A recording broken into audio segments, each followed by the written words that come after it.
السلام علیکم ناظرین، آپ دیکھ رہے ہیں پروگرام الف لام میم اور میں ہوں آپ کا میزبان ولید شیخ۔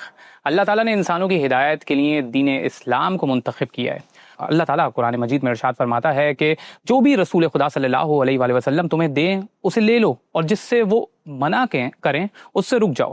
اس کے علاوہ بھی قرآن نے جب رسول اکرم صلی اللہ علیہ وآلہ وسلم کی رسپانسبلٹیز بتائی ہیں تو اس کے اندر بھی قرآن کی آیتوں کی تلاوت کرنا، قرآن کی تعلیم دینا اور انسانوں کا یعنی مسلمانوں کا تزکیہ کرنا بھی شامل ہے۔ ظاہر ہے قرآن کی روشنی میں، قرآن کی تعلیمات کی روشنی میں حدیث اور سنت کی جو اہمیت ہے وہ بالکل واضح ہو جاتی ہے، اور اس حوالے سے آپ کو پتہ ہے ہمارے فکری موضوعات بھی چلتے رہتے ہیں۔ آج اسی سلسلے کی ایک کڑی میں ہم نے بہت ہی خوبصورت مہمانوں کو اپنے پروگرام میں مدعو کیا ہے۔ ظاہر ہے اس حوالے سے اس لیے بھی کیونکہ ہمارے ملک میں آپ کو پتہ ہے ایک علم کے حوالے سے ایک فقدان پایا جاتا ہے، اور انٹلیکچوئلز بھی ہمارے ملک میں اس حساب سے نہیں ہے جیسے ایک مہذب معاشروں میں پائے جاتے ہیں۔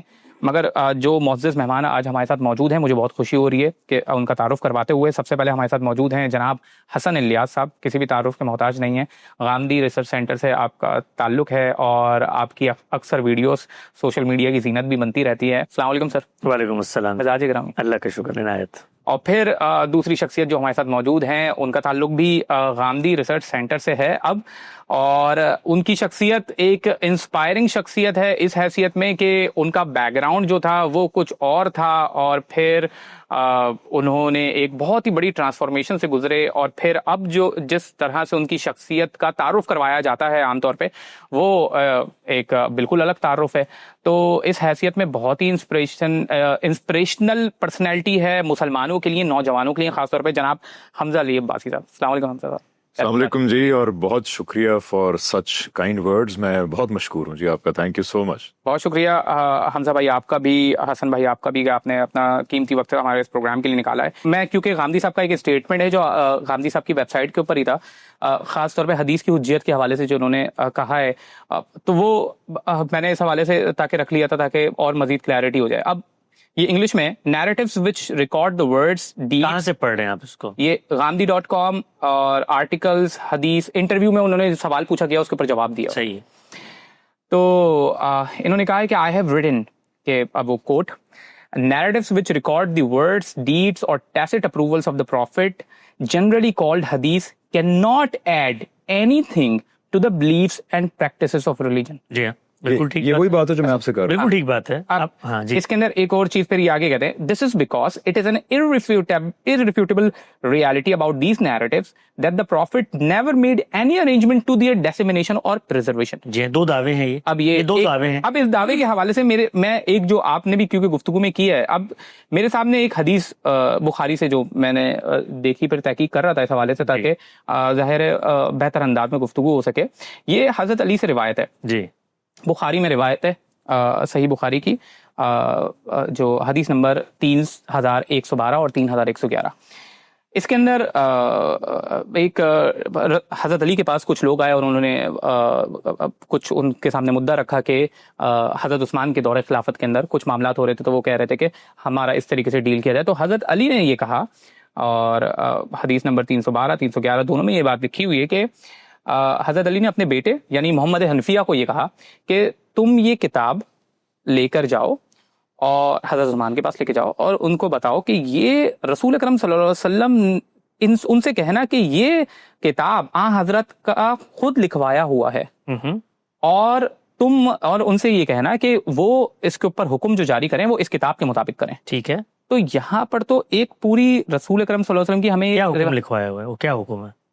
حکم جو بھی لکھوایا ہوا ہے، وہ حکم کیا ہے؟ سوال زکوٰۃ کے حوالے سے۔ زکوٰۃ تو رسول اللہ صلی اللہ علیہ وسلم نے خود، زکوٰۃ تو سنت کے ذریعے آپ نے جب منتقل کی تو اس کی جو تفصیلات ہیں وہ تو خود لکھوا کر، کیونکہ وہ مال نے جانا ہے نا، ہر جگہ پہ وہ مال نے جانا ہے، انہوں نے اس کے مطابق زکوٰۃ لینی ہے، تو وہ تو سنت کے ذریعے انہوں نے منتقل کیا، لوگوں کو لکھوایا، بالکل اسی طرح سے قرآن لکھوایا، یعنی اس طرح قرآن مجید لکھوایا، اسی طرح سنت کی وہ ڈیٹیلز، وہ چیزیں جن کے اندر عادات آ جاتے ہیں۔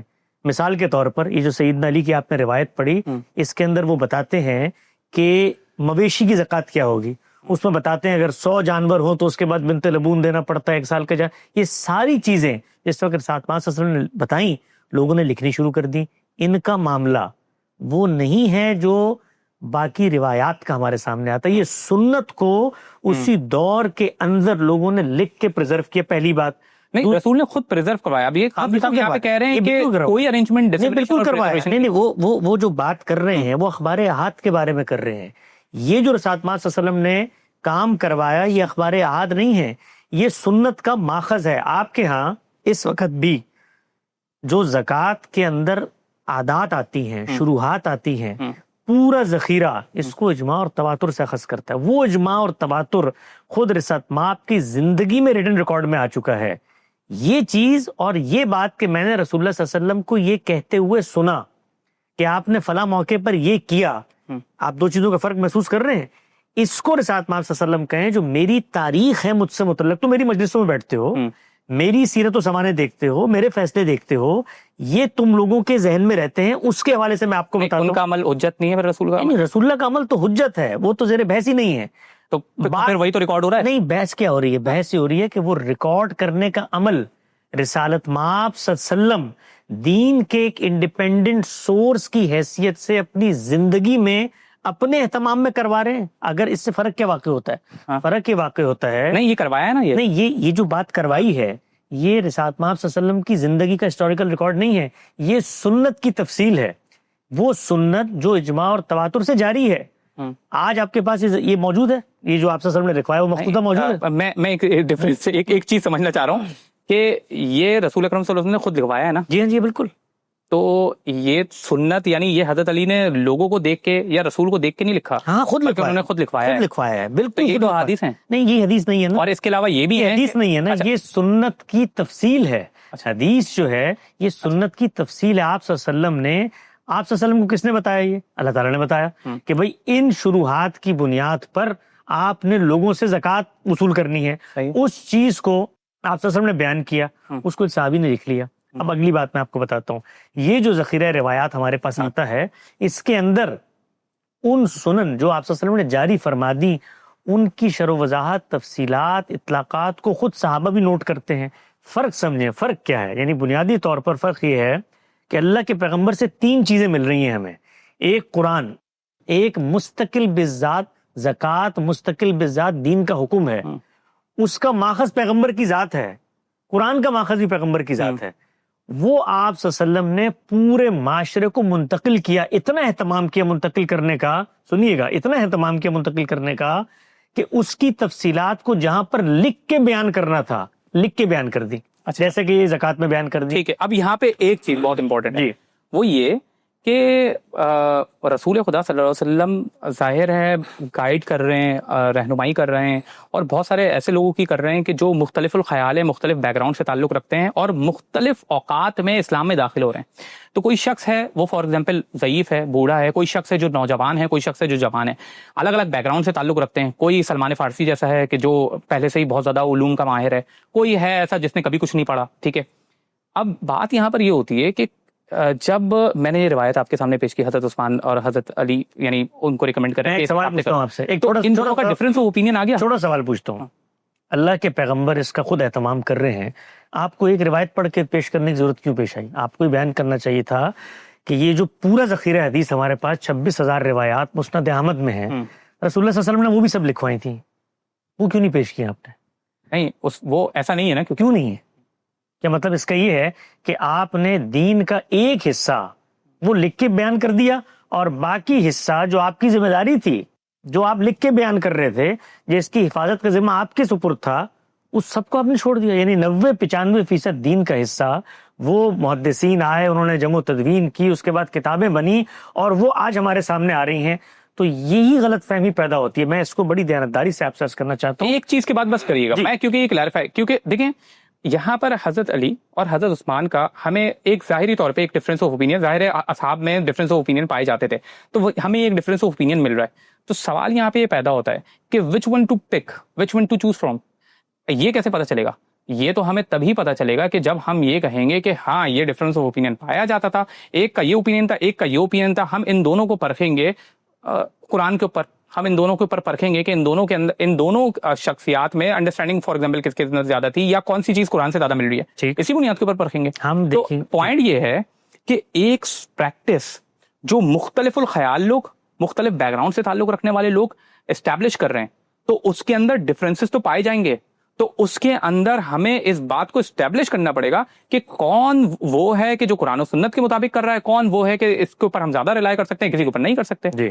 تو اس کے اندر تو سنت کے اندر بھی ڈفرینسز آئیں گے، اور اس کے اندر ظاہر ہے پھر حدیث کی تدوین کے اندر بھی آپ کو وہ آئے گا کہ آپ یہ بولیں گے کہ نہیں رسول نے یہ کہا ہے تو ہم اس کو مانیں گے. بالکل ٹھیک ہے. آپ سے میں ایک سوال پوچھتا ہوں، قرآن مجید متفق علیہ ہے دنیا میں؟ کوئی اس پہ اختلاف نہیں، قرآن مجید کا متن متفق ہے. جی. قرآن کے اندر جو تفسیری اختلافات ہو جاتے ہیں اس کو کیسے حل کرتے ہیں؟ ہوتے ہیں نا دنیا بھر میں اتنی تفسیریں لکھی گئی، آج بھی لوگ تفسیریں لکھ رہے ہیں، وہ کہتے ہیں نہیں اس آیت کا سیاق یہ ہے، اس کا سباق یہ ہے، اس سے مدعا مفہوم مراد یہ ہے. کیسے حل کرتے ہیں؟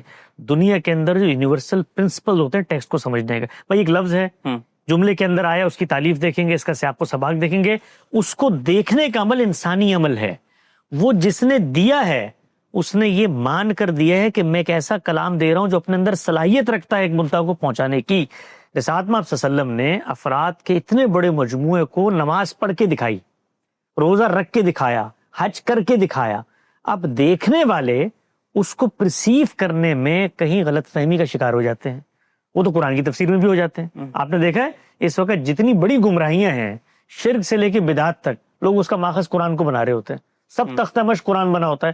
ہمارے ہاں لوگوں کے قتل و غارت گری کی بنیاد پر قرآن لا رہے ہوتے ہیں. تو کہیں اختلاف پیدا ہو جاتا ہے تو کیا کرتے ہیں جو سیدنا علی نے کیا؟ آج کیا کرتے ہیں ہم؟ آج جب ہمارے پاس کوئی آدمی آتا ہے کہتا ہے جی میں یہ کام، کہتے ہیں سنت نہیں ہے بھائی یہ جو آپ جس چیز کو کہہ رہے ہیں آپ کو کیسے پتا؟ میں کہوں گا سنت آج تم انیشیٹ نہیں کر رہے، پیغمبر نے انیشیٹ کی تھی اور افراد کی اتنے بڑے مجموعے میں کی تھی جس کا جھوٹ پہ جمع ہونا عقلاً محال ہے. آؤ ذرا تاریخ کا مطالعہ کر کے دیکھتے ہیں. کوئی شخص کہتا ہے جی یہ میلاد منانا بھی سنت ہے، تو میں سب سے پہلا سوال اس سے کروں گا کہ یہ جو تم اس کو سنت کہہ رہے ہو نا، رسالت مآب کی زندگی میں اس کو دکھاؤ انیشیٹ ہوتا ہوا. اور جس وقت یہ چیز انیشیٹ ہوتی تھی تاریخ کے سپرد ہو رہی تھی، ساتھ ساتھ خود فقہا سنت کا ریکارڈ لکھ رہے تھے. فقہ بھی سنت کو انیشیٹ نہیں کرتی، حدیث بھی سنت کو انیشیٹ نہیں کرتی، وہ تاریخی ریکارڈ ہے. اس تاریخی ریکارڈ میں جو نقطے کی بات انہوں نے بھی آپ سے عرض کی تھی وہ یہ ہے کہ صرف ایک چیز دیکھنی ہے. میں بڑی دردمندی سے دعوت دیتا ہوں اپنے اہل علم علماء کو کہ اس کشاکش اور اس جس کو آپ کہتے ہیں نا تنفر کی نفسیات سے نکلیں، موقف سمجھیں کیا ہے. صرف اور صرف اصطلاحات کا فرق ہے اور کچھ بھی نہیں. آپ نے سوال پوچھا نا فرق کیا رہ گیا؟ کوئی فرق نہیں ہے. کوئی فرق نہیں ہے. قرآن مجید پیغمبر نے دیا، سنت پیغمبر نے دی، روایت پیغمبر کی نسبت سے منتقل ہوئی. یہ تین چیزیں ہیں. پہلی دو چیزیں اجماع اور تواتر سے منتقل ہوئی، کوئی اختلاف نہیں ہے اس میں. پورا علم ہمارا کہتا ہے کہ یہ قرآن مجید اور سنت مستقل ماخذ ہے. اب یہ جو تیسری چیز ہے اس کو نام کیا دینا ہے، وہ یہ کہتے ہیں سنت کی دوسری قسم بنا دو اس کو. ہم کیا کہتے ہیں؟ ہم یہ کہتے ہیں کہ اس کو اسی جگہ پر رکھو جو امر واقعی کے مطابق ہے. نہ پیغمبر نے انیشیٹ کی، نہ لکھنے کی ترغیب دی. میں تو آپ کو آگے بڑھ کے یہاں تک کہتا ہوں ہم نے اس پر 20-25 گھنٹے گفتگو کی ہے، صحابہ کا عہد بہد مطالعہ کیا ہے.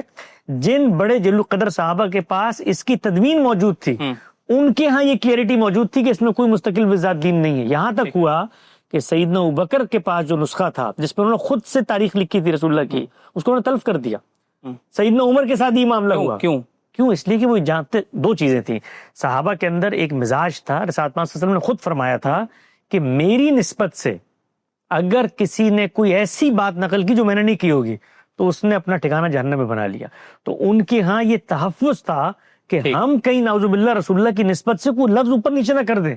لیکن وہ یہ بھی جانتے تھے کہ یہ جو ذخیرہ ہمارے پاس موجود ہے اگر ہم اس کو نقل نہیں کرتے تو اس سے دین پہ کوئی فرق نہیں پڑے گا. دین قرآن و سنت میں محصور ہے. ہاں دین کے علم پہ فرق پڑے گا. میں ایک چھوٹا سا بریک لے رہا ہوں کیونکہ we are running out of time. ایک چھوٹا سا بریک کے بعد حاضر ہوتے ہیں تاکہ اس کے اوپر مزید گفتگو کریں. اب سوال یہاں پر یہ پیدا ناظرین ایک چھوٹا سا بریک کے بعد حاضر ہوتے ہیں، پھر وہ سوالات جو ذہن میں آ رہے ہیں وہ پھر ان سے پوچھتا ہوں. چھوٹا سا بریک کے بعد حاضر.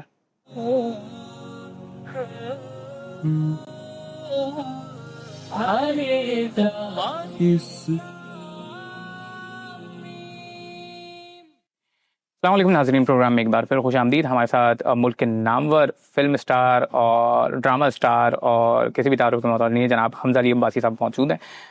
حمزہ بھائی، سب سے پہلے ظاہر ہے اس حوالے سے مسکنسیپشنز پائی جاتی ہیں، لوگوں کے مختلف نظریات ہیں، لوگ کچھ سنتے ہیں ویڈیو. اب تو سوشل میڈیا کا زمانہ ہے تو ویڈیو کا چھوٹا سا کلپ آپ نے کاٹا وہ لگا دیا اور بالکل ہی مس ریپرزینٹ کر دیا گیا آپ کو.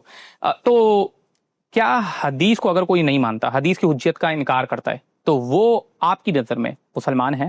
دیکھیں جی، ہو ہی نہیں سکتا. یہ بات کیسے ممکن ہے کہ میرے تک ایک بات پہنچے اور میری اس بات پہ یا کوئی علمی شخصیت ہو اس کی اس بات پہ اطمینان ہو جائے کہ غالب امکان یہ ہے کہ آپ صلی اللہ علیہ وسلم نے یہ بات کہی ہے، تو اس کا انکار کیسے کیا جا سکتا ہے؟ ٹھیک ہے، وہ تو مسلمان ہی نہیں. اس میں ایک چیز میں ایڈ کر دوں جو آپ نے بڑی اچھی، اگر مجھے 2 منٹ آپ دیں ضرور. کہ آپ نے زکوٰۃ والی بات کی. دیکھیں اس میں سمرائز اگر کریں تو آپ صلی اللہ علیہ وسلم نے قرآن کو بھی ایسے ہی ٹرانسفر کیا، یعنی قرآن صحابہ کو سنایا، یاد کرنے والوں نے یاد کر لیا، لکھنے والوں نے اس کو لکھ لیا. اس کے بعد جو سنت کے معاملات بھی ہیں وہ بھی آپ صلی اللہ علیہ وسلم نے ایسے کی کہ صحابہ کی ایک بڑی جماعت کو ایکشن میں ٹرانسفر کیا، کر کے دکھایا.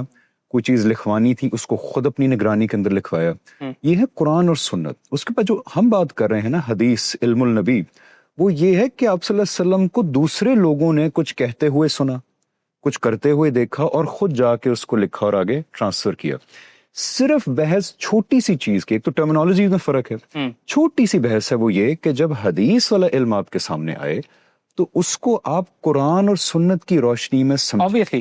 حدیث کے اندر یہ ممکن نہیں ہے کہ کوئی نیا حکم آپ صلی اللہ علیہ وسلم نے دے دیا ہو اور وہ قرآن مخالف جو قرآن اور سنت میں نہ ہو. فار ایگزامپل میں ایک چھوٹی سی مثال دیتا ہوں کہ حدیث کے اندر آ جاتا ہے کہ جی آپ صلی اللہ علیہ وسلم نے جو زنا کی سزا ہے وہ شادی شدہ کا سوال پوچھا اور رجم کی دے دی. قرآن کے اندر جو ہے وہ زنا کی سزا کوڑے ہے اور سزائے موت صرف 2 صورتوں میں دی جا سکتی، قتل اور فساد فی الارض. اب جو انڈیپینڈنٹ دیکھتے ہیں دین کو حدیث کو ایز اے سورس، وہ کہتے ہیں اچھا ٹھیک ہے زنا کی کوڑے سزا ہے لیکن شادی شدہ ہو تو رجم ہے.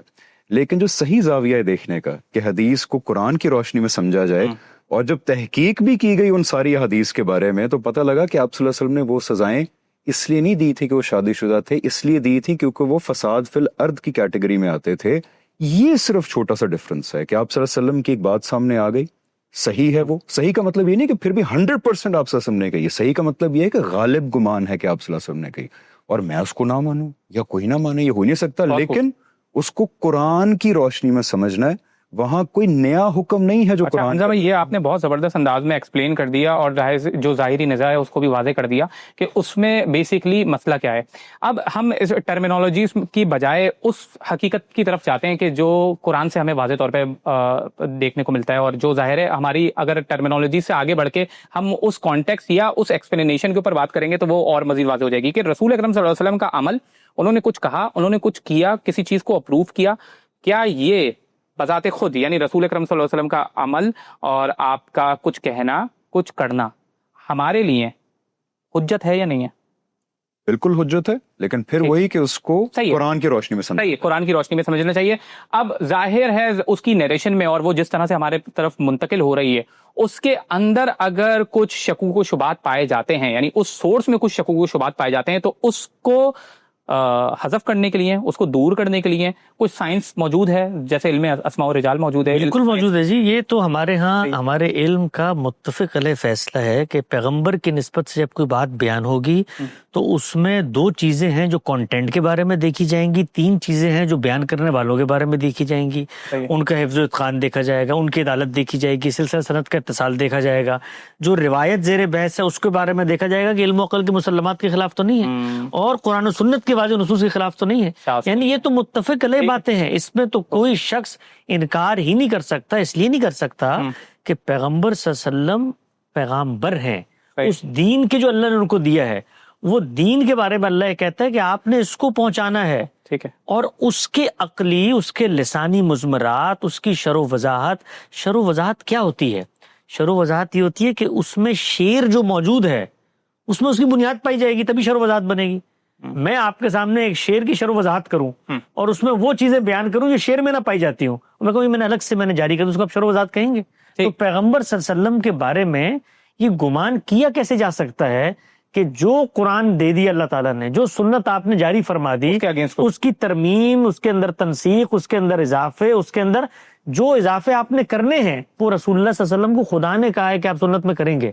اب سنت میں آپ نے ایک چیز جاری فرما دی، قرآن میں دوسری چیز جاری فرما دی، اور روایات کا ذخیرہ. اور پھر میں آگے بڑھ کے آپ کو بتاتا ہوں کہ ہم لوگوں نے صرف اس پہ کوئی تھیوری میں کام نہیں کیا، ذخیرہ روایات پر کام کر کے یہ بتایا ہے کہ اللہ کے پیغمبر کی نسبت سے جو روایتیں بیان ہوتی ہیں وہ قرآن کے عین مطابق ہے. پہلے قرآن کو سمجھو پھر حدیث سمجھ میں. حدیث کی تدوین کب ہوئی؟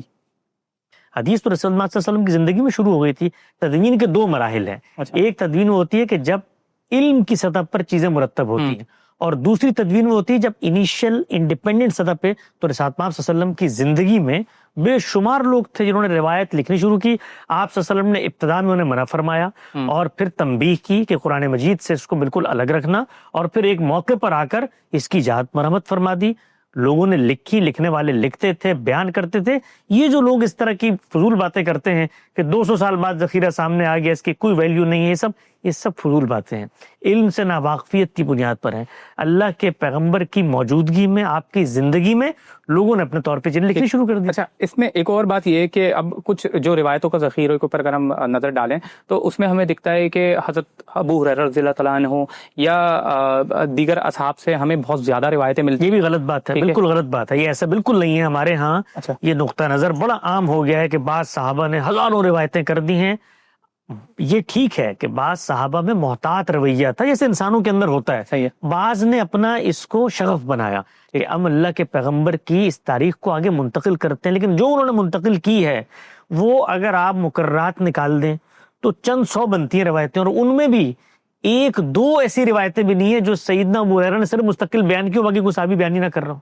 یعنی وہ ایسا, یہ بالکل غلط تاثر ہمارے یہاں دیا جاتا ہے کہ جی یہ بعض صحابہ ہیں انہوں نے نکل کے اتنی روایتیں بیان کر دی, ان کو شوق تھا روایتیں. ایسا ہرگز نہیں ہے. انہوں نے اپنے ذوق کے مطابق اس کام پر توجہ زیادہ دی. جو روایتیں انہوں نے منتقل کی ان کے مقررات کو نکال دیں چند سو بنتی ہیں, اور ان میں بھی کوئی ایسی روایت نہیں ہے کہ سیدنا ابو ہریرہ بیان کر رہے اور باقی صحابہ اس سے ناواقف ہوں. اچھا, سب جانتے تھے. اچھا, اسی اختلاف کی وجہ سے, یعنی فار ایگزامپل کہ حضرت ابو ہریرہ سے بہت ساری روایتیں موجود ہیں, یہ تو بات طے ہے.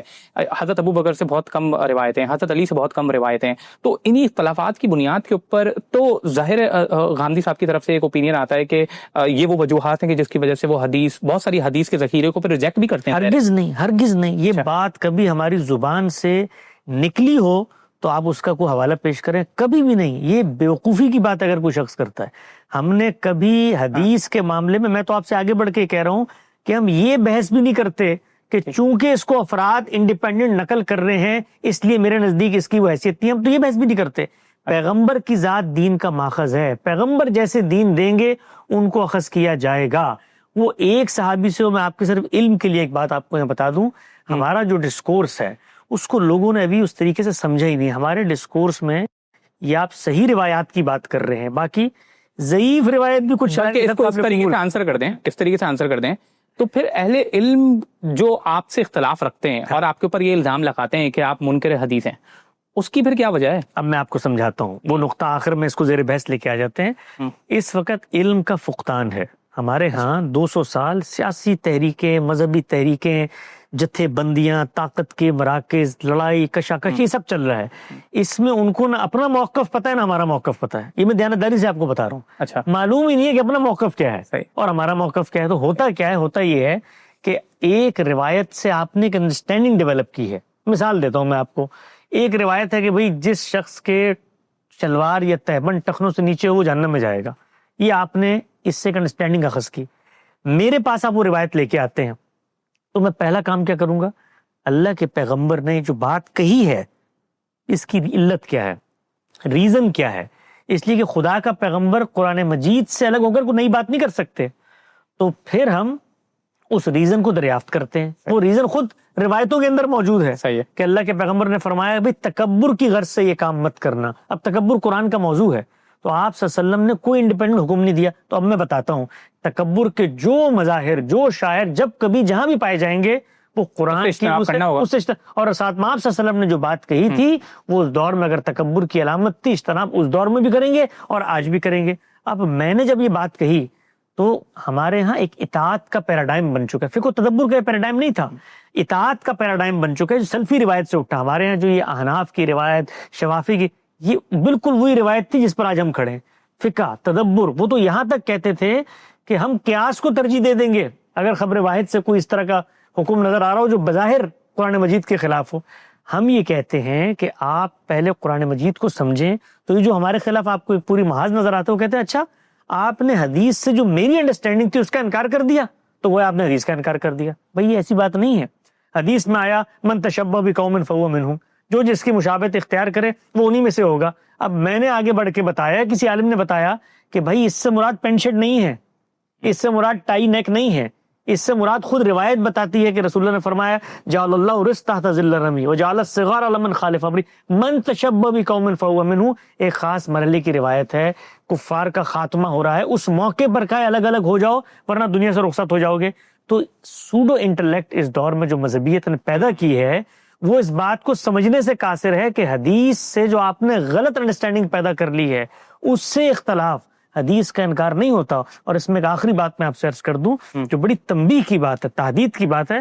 رسول اللہ نے فرمایا تھا کہ میری نسبت سے کوئی غلط بات نقل کرو گے تو جہنم میں جاؤ گے. یہاں یہ باتیں سامنے آ گئیں, جس بات پر اللہ کے پیغمبر نے یہ نہیں ذمہ داری لی کہ تم جو کہو گے وہ میری بات ہوگی, میں تمہیں تنبیہ کر رہا ہوں کہ اس میں احتیاط رہنا, اس سے ایک نقطہ نظر اخذ کر کے جو تقدیس رسول اللہ نے اپنی بات کو نہیں دی, آپ نے اپنے فہم کو دے دی ہے. اور اس سے جب اختلاف کرتے ہیں تو آپ لوگوں کے بارے میں اس طرح کے فتوے صادر کرتے ہیں. تو حدیث کے بارے میں ہمارا جو نقطہ نظر ہے وہ نقطہ نظر بالکل واضح ہے. رسول اللہ کی نسبت سے جو بات آئے گی اس کو میں علم عقل کے مسلمات کی روشنی میں پرکھوں گا کہ آپ کی نسبت ثابت ہے. جب ثابت ہو جائے گی تو وہ اصل دین کی شرح و وضاحت. ہم نے بھی ایک کتاب پر کام کیا, آپ سوال پوچھنا چاہتے ہیں تو پوچھ لیں. ایک چھوٹا سا بریک کے بعد دوبارہ حاضر.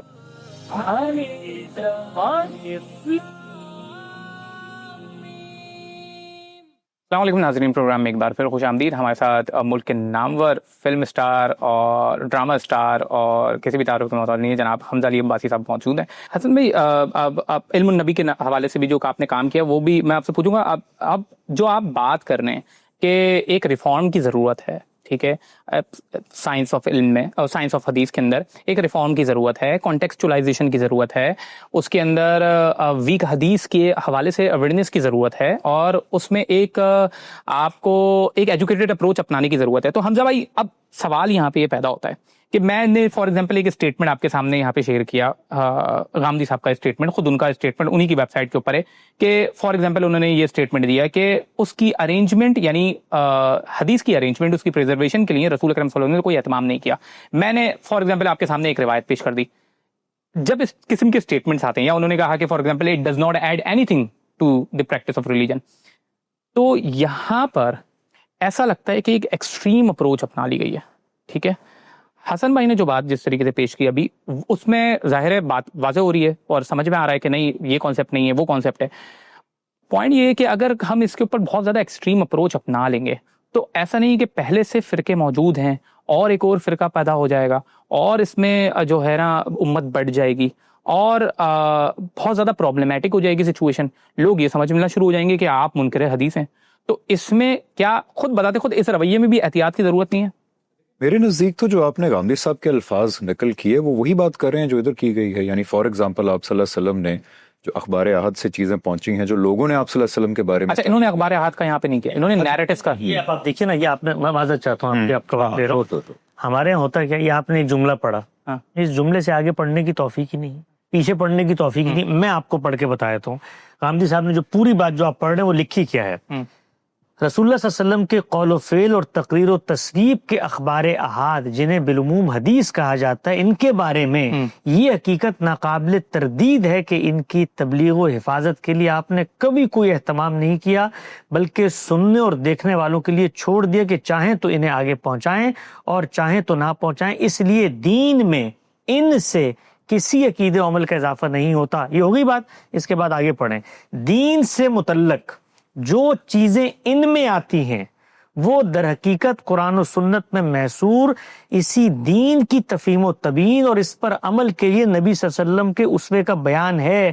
حدیث کا دائرہ اس معاملے میں یہی ہے. چنانچہ دین کی حیثیت سے اس دائرے سے باہر کوئی چیز نہ حدیث ہو سکتی ہے اور نہ محض حدیث کی بنیاد پر قبول کی جا سکتی ہے. اس دائرے کے اندر, یہ جملہ سنیے گا, البتہ اس کی حجت ہر اس شخص پر قائم ہو جاتی ہے جو اس کی صحت پر مطمئن ہو جانے کے بعد رسول اللہ صلی اللہ علیہ وسلم کے قول و فعل یا تقریر و تصویب کی حیثیت سے اسے قبول کر لیتا ہے. اس سے انحراف, حجیت حدیث کی آپ نے, اس سے انحراف پھر اس کے لیے جائز نہیں رہتا, بلکہ ضروری ہو جاتا ہے کہ آپ کا کوئی حکم یا فیصلہ اگر اس میں بیان کیا گیا ہے تو اس کے سامنے سر تسلیم خم کر دے. اور یہ ہم کس بنیاد پہ کہتے ہیں؟ یہ حدیث سے عقیدت اور رسول اللہ کی نسبت نہیں، قرآن کی بنیاد پہ کہتے ہیں. فلا وربک لا یؤمنون حتی یحکموک فیما شجر بینہم. اب آپ دیکھیے کہ یہاں سے ہمارے یہاں علم میں کیا ہوتا ہے. میں نے بڑے بڑے علماء کو دیکھا اس موضوع پہ گفتگو کرتے ہوئے، یہ جملہ اٹھایا کہ جی حدیث سے تو دین میں کسی عقید و عمل کا اضافہ نہیں ہوتا. غامدی صاحب نے انکار حدیث کر دیا. اور بھائی جملہ اگر کہیں موجود ہے تو اس سے آگے پیچھے بھی کچھ ہے کہ نہیں ہے؟ تو بیان کیا انہوں نے تو یہ بیان کیا کہ حدیث میں جو کچھ ہے وہ دین ہے.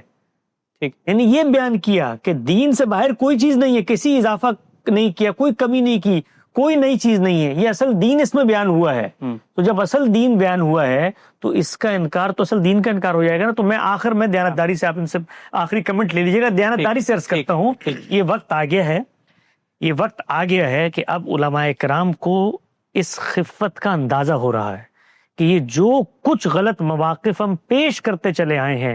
ہم نے غامدی صاحب کی کتاب میزان ہے، اس میں 1400 سے زائد روایات کو اسی پلیسمنٹ سے انہوں نے بیان کیا ہے. ہم نے پچھلے 10 سال غامدی صاحب کی عمر کا آخری پروجیکٹ ہے حدیث پروجیکٹ، اس میں کام کیا ہے. 30,000 سے زیادہ روایات پر کام کیا ہے. اور کسی ایک روایت کو علماء کے وہ رد ہو جاتی ہیں، بہت ساری روایات سمجھ میں نہیں آتی. کیوں؟ کیونکہ آپ اس کو قرآن کی انڈرسٹینڈنگ کے تحت نہیں سمجھ رہے ہوتے. ہم نے انہیں بھی قبول کیا ہے. اور کوئی ایسی روایت نہیں ہے جو ہمارے سامنے آتی ہے اس کی صحت پر اطمینان ہے اور ہم یہ نہیں بتاتے کہ یہ قرآن و سنت کے کس حکم کی شرح ہے، کس کی فرع ہے، کس کی تفہیم و تمین ہے، کس کے اطلاقات کی وضاحت ہے، کس مماثل صورتحال پہ رسول اللہ نے اجتہاد فرمایا ہے. تو اب یہ وقت آ گیا ہے کہ علماء کرام اس کو غور سے پڑھیں.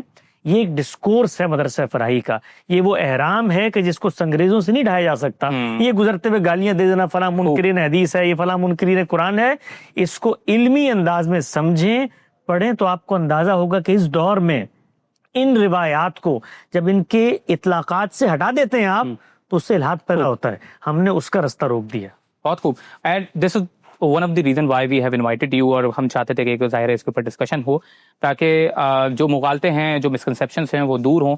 تو حمزہ بھائی، آپ کے ظاہر ہے اس حوالے سے اب پروگرام کو بھی وائنڈ اپ کرنا ہے. آپ کے حوالے سے اوپینین کے یہ ظاہر ہے دوسری طرف سے بھی یہ غلط رویہ پایا جاتا ہے کہ جس کے اندر اس طریقے کا رویہ کہ بھائی اگر کوئی بات سمجھ میں نہیں آئی تو اگلے کے اوپر کوئی ٹیگ لگا دینا اور اس لیبل کی بنیاد کے اوپر اس کو ایک انداز میں ٹریٹ کرنا یا اس کو دائرہ اسلام سے باہر کر دینا، یہ رویہ ہمارے مسلمانوں میں عام طور پہ، ہماری سوسائٹی میں بالکل عام ہے. تو ایک تو اس کے اوپر آپ ایک کمنٹ کیجیے گا. اور آخر میں، کیونکہ آپ ایک بالکل ایک الگ شعبے سے تعلق رکھنے والے اس طرف آئے، اس طرف آنے کے بعد آپ نے بہت سارے فرقے موجود تھے، اس میں آپ نے غامدی صاحب کو ہی کیوں سلیکٹ کیا؟ اس کے اوپر بھی کمنٹ کیجیے گا. تو پھر ہم لیکن پہلی بات پہ تو میں یہی کہوں گا کہ یہ جو رویہ ہے کہ بجائے کہ آپ علمی طور پہ انگیج کریں، جو ریزننگ دی جا رہی ہے اس ریزننگ کے اوپر تنقید کریں، اس کی بجائے الزامات لگتے ہیں، اس کی بجائے جو ہے وہ ذاتی نوعیت کی جو ہے حملے ہوتے ہیں. یہ بدقسمتی سے آپ کو میں ایک بات بتاؤں، یہ ریسنٹ بیہیویئر ہے، وہی جو 200 سال سے ہماری ایک محکومی کی تاریخ رہی ہے. آپ کہتے ہیں ریفارم، میں کہتا ہوں ریفارم نہ کریں، اسی بیہیویئر پہ واپس چلے جائیں جو ہمارے پہلے اہل علم کا تھا، جو امام بخاری کا تھا، جو امام مسلم کا تھا، جو ان لوگوں کا تھا، اسی رویے پہ واپس چلے جائیں. کبھی آپ ان کی آپس میں کانورسیشنز دیکھیں، شدید محنت زیادہ کرنی پڑے گی، یہ بھی ایک مسئلہ ہے. ہاں جی، لیکن اب تو آن لائن اویلیبل ہیں، اردو میں بھی ہیں، انگریزی میں بھی ہیں. آپ دیکھیں کہ استاد اور شاگرد کیسے شدید تنقید کر رہے ہیں ایک دوسرے کی علم کے اوپر. وہ رویہ ہمیں چاہیے. اس کے اندر کہنا کہ جی آپ فلانے سے فنڈڈ ہیں، آپ فلانے کے ایجنڈے پہ کام کر رہے ہیں، آپ مغرب کو خوش کر رہے ہیں، یہ الزامات سے میں آپ کو عرض کروں دنیا میں تو نقصان ہوتا ہی ہے، بیکاز دنیا کے اندر پھر گروتھ رک جاتی ہے علم کی. لیکن آخرت کے اندر وہ لوگ جو اس طرح کے الزامات لگاتے ہیں ان کو جو آخرت میں یقین بھی کرتے، یہ اتنا بڑا وبال جان بن جائے گا کہ قیامت کے دن ہمارا دل کرے گا کسی دیوار کے اندر سر مار دیں جا کے، جب اس چیز کا گناہ ہمیں پتہ لگے گا کتنا بڑا ہے. تو ایٹ لاسٹ کہ آپ ہماری گمراہی کا انتخاب کیوں کیا تھا؟ دیکھیں وہ اسی بنیاد پہ کیا تھا کہ یہاں پہ جو ریزننگ دی جا رہی ہے that was making complete sense. اور میں عرض کروں آج آپ نے جو ٹاپک چوز کیا ہے، یعنی سورسز آف ریلیجن کیا ہے، یعنی دین تو چلے میں مان گیا کہ آپ صلی اللہ علیہ وسلم اللہ کے آخری نبی ہیں، آخری رسول ہیں، انہوں نے ہمیں دین دیا. اب دین کس میڈیم کے تھرو دیا؟ میں آپ سے عرض کروں یہ اتنی بنیادی بحث ہے. یہ میرا پہلا نقطہ تھا جس پہ میں اگریمنٹ ہونا شروع ہوا میرا، کہ اچھا قرآن یہ ہے، سنت یہ ہے، حدیث یہ ہے. حدیث کے اندر وہی علم ہے جو قرآن کے اندر دیا گیا، اسی کی امپلیکیشن ہے. حدیث کے اندر کوئی نیا حکم نہیں دیا گیا. Oh my God, this is making sense.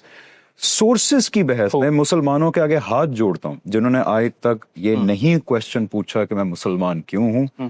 Sources کو اگر آپ سمجھ گئے, باقی دین خود ڈومینوز کی طرح اپنی اپنی جگہ بیٹھنا شروع ہو جائے گا.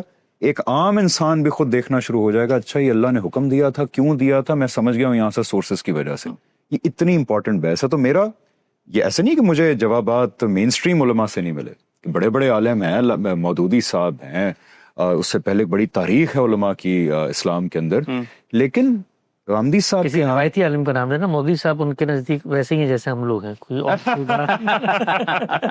نہیں, ان کو کنونشنل کنسیڈر کیا جاتا ہے, لیکن یہ حقیقت ہے کہ زیادہ تر مجھے فاؤنڈیشنل چیزیں غامدی صاحب سے سمجھ آئیں بیکاز وہ ریزننگ دیتے ہیں, اور یقین جانیں اللہ تعالیٰ کا دین, یہ بات بالکل غلط ہے. میں پھر ہاتھ جوڑ کے کہتا ہوں کہ اللہ تعالیٰ نے ہم سے تقاضا کیا ہے کہ دین کو میرے بغیر سوچے سمجھے مانو. یہ غلط بات ہے, بغیر سوچے سمجھے نہیں ماننا, سوچ سمجھ کے ماننا ہے. میں آپ کو یقین دلاتا ہوں لوگ ڈرنا بند کر دیں, سوالات دل میں جو پیدا ہوتے ہیں ان کو پوچھیں. میں آپ کو اپنی زندگی سے حلفاً بتا رہا ہوں, آپ دیانتداری سے سوال پوچھیں گے, ہارشس ترین سوالات پوچھیں گے, اگر آپ دیانتدار ہیں, ریزننگ اللہ تعالیٰ نے ایسی دی ہے اپنے دین کے اندر کہ وہ irrefutable ہے. آپ عام آدمی کے طور پہ بھی اس کو سمجھ سکتے ہیں, آپ ایک اسکالر کے طور پہ بھی سمجھ سکتے ہیں. میں اپنی مثال دیتا ہوں, یہ بحثیں ہم نے کی ہیں. ایک ایسے ذہن کو جس نے سوال کبھی پوچھے نہیں, بڑی ٹیکنیکل بحثیں لگ رہی ہوں گی, بڑا لگ رہا ہوگا یار یہ تو بڑی عجیب عجیب باتیں ہو رہی ہیں یہاں پہ. میں آپ کو یقین دلاتا ہوں میرے جیسا آدمی جس کا کوئی بیک گراؤنڈ نہیں ہے, ریلیجن میں نہیں ہے, عربی میں نہیں ہے, ہسٹری میں نہیں ہے, صرف تھوڑی سی میں نے سیریس ایفرٹ کی, تھوڑے ہی عرصے میں مجھے یہ چیزیں بالکل متعین طریقے سے سمجھ آنا شروع ہو گئی. یہ اتنی آسان چیزیں ہیں. سورسز کے اوپر ہر مسلمان سورسز آف ریلیجن پہ تھوڑا سا ٹائم لگا لے, میں آپ کو یقین دلاتا ہوں باقی چیزیں خود بخود اس کو سمجھ آنا شروع ہو جائیں. ماشاء اللہ, بہت شکر گزار ہوں حمزہ بھائی آپ کا بھی, اور جناب حسن الیاس صاحب آپ کا بھی, کہ آپ نے اپنا قیمتی وقت ہمارے پروگرام کے لیے نکالا, اور ہماری آڈینس کے لیے بھی ظاہر ہے یہ بات واضح کی کہ آپ کے کانسیپٹس کیا آتے ہیں. اس قسم کے پروگرام آپ کو پتہ ہے جو فکری پروگرام ہیں جس کے اندر ہم گہری گفتگو کرتے ہیں مختلف موضوعات کے اوپر, اس کا مقصد یہ ہوتا ہے تاکہ ایک ڈسکورس کریٹ کیا جا سکے, ڈائلاگ کی فضا بنائے جا سکے اس معاشرے میں کہ جس معاشرے میں ڈائلاگ اور ڈسکورس اور بات چیت نہیں ہوتی, بیٹھ کے بات چیت کریں. اور اسی لیے اس قسم کے پروگرامز ہم کر رہے ہیں. اس میں صرف یہ نہیں ہے کہ کسی ادارے کو پروموٹ کرنا ہے, کسی خاص فرقے کو پروموٹ کرنا ہے, بلکہ اس کے اندر ہمارا موقف, ہمارا مدعا, ہمارا مقصد یہ ہے کہ ڈائلاگ اور ڈسکشن کو پروموٹ کیا جائے اور ساتھ بیٹھ کے بات کی جائے اور مختلف اوپینینز کو جانچنے کی, سننے کی عادت اپنائی جائے, تاکہ ایسا نہ ہو کہ ہم جس طریقے سے لیبل والا ہمارا ایٹیٹیوڈ ہو گیا کہ کسی کے حوالے سے ہم نے ایک بات سنی, اس کے اوپر ایک لیبل لگایا اور اس کو دائرہ اسلام سے باہر کر دیا. اس رویے سے ہمیں باہر آنا پڑے گا, اس متشدد رویے سے ہمیں باہر آنا پڑے گا. ناظرین, پھر کسی نئے موضوع کے ساتھ, فکری موضوع کے ساتھ, کسی اور لوگوں کے ساتھ, کسی اور ادارے سے تعلق رکھنے والے لوگوں کے ساتھ انشاءاللہ حاضر ہوں گے. تب تک کے لیے اپنے میزبان ولی شیخ کو دیجیے اجازت.